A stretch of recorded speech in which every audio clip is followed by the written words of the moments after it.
नमस्कार। आज क्लास 9 का अध्याय 1 चैप्टर का नाम है संख्या पद्धति, जिसको हम लोग इंग्लिश से कहेंगे नंबर सिस्टम। तो चलिए देखते हैं। ये समय सोचने का नहीं, ये समय कुछ करने का है। ये समय सोचने का नहीं, ये समय कुछ करने का है। समय यूं ही बर्बाद ना करना, क्योंकि ये समय पढ़ने का है। तो चलिए रूबरू करते हैं समय को देखते हुए संख्या पद्धति की ओर।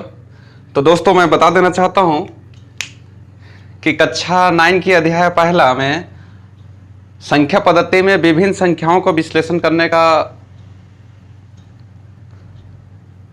मौका मिलेगा, और इसमें से कुछ संख्या के बारे में हम इसमें चर्चा करेंगे, जो कि पहला है परिमेय संख्या, दूसरा है अपरिमेय संख्या, तीसरा है वास्तविक संख्या।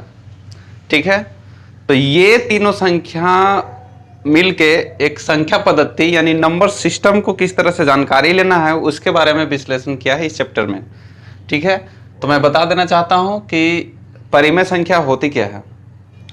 ठीक है, तो आप यदि इस चैनल में नया है तो सब्सक्राइब कर लें और लाइक करें। परिमेय संख्या वह संख्या होती है जिसे हम लोग p/q में उसको आराम से लिख सकते हैं। कहने का मतलब है अंश और हर में किसी भी संख्या को बदल कर लिख सकते हैं, वैसे संख्या को परिमेय संख्या कहते हैं। उसमें से एक कंडीशन है कि q का वैल्यू जो है वो 0 के बराबर नहीं होना चाहिए, वैसे संख्या को हम परिमेय संख्या कहेंगे। यदि आप 9वीं कक्षा का लेसन 1.1 और 1.2 में आपको कुछ ऐसे नंबर मिलेंगे जिसके दो संख्या दी हुई रहेगी और उसके बीच में परिमेय संख्या निकालने के लिए कहा जाएगा, तो हम लोग इस फॉर्मूला के माध्यम से परिमेय संख्या को ज्ञात कर पाएंगे। ठीक है, तो इसका जो है बता दे रहे हैं, यदि a और b दो परिमेय संख्या है। जी हाँ दोस्तों, मैं बता देना चाहता हूं कि a यदि हम किसी संख्या को 2 मान लेते हैं और b किसी संख्या को 5 मान लेते हैं।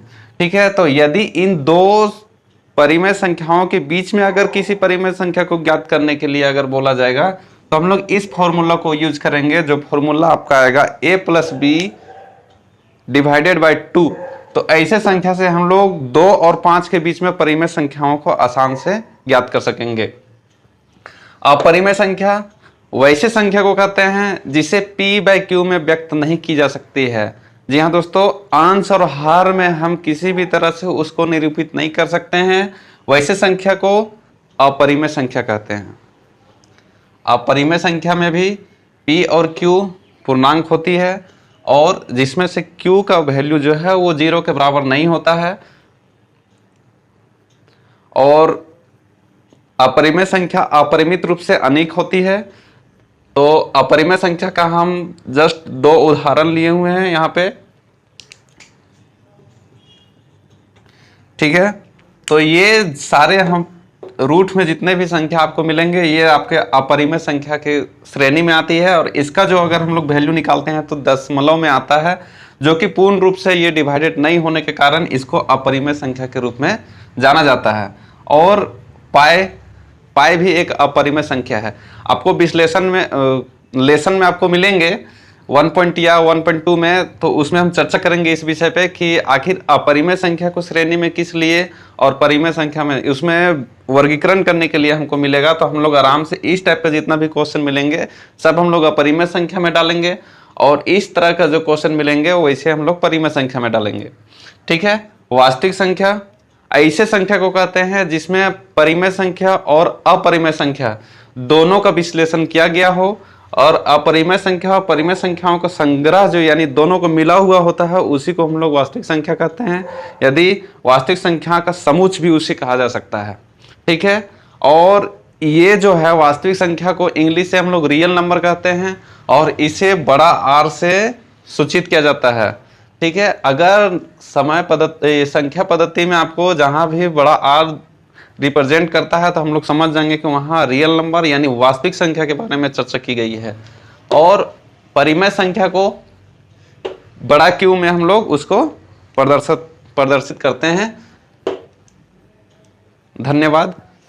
और इसके बाद हम लोग सेकेंड वीडियो में देखेंगे जितने भी लेसन में आएंगे मुख्य मुख्य चीजें, उसको पहले आपके सामने रिप्रेजेंट करेंगे, उसके बाद हम लोग किसी चैप्टर को उठाएंगे और सॉल्व करेंगे।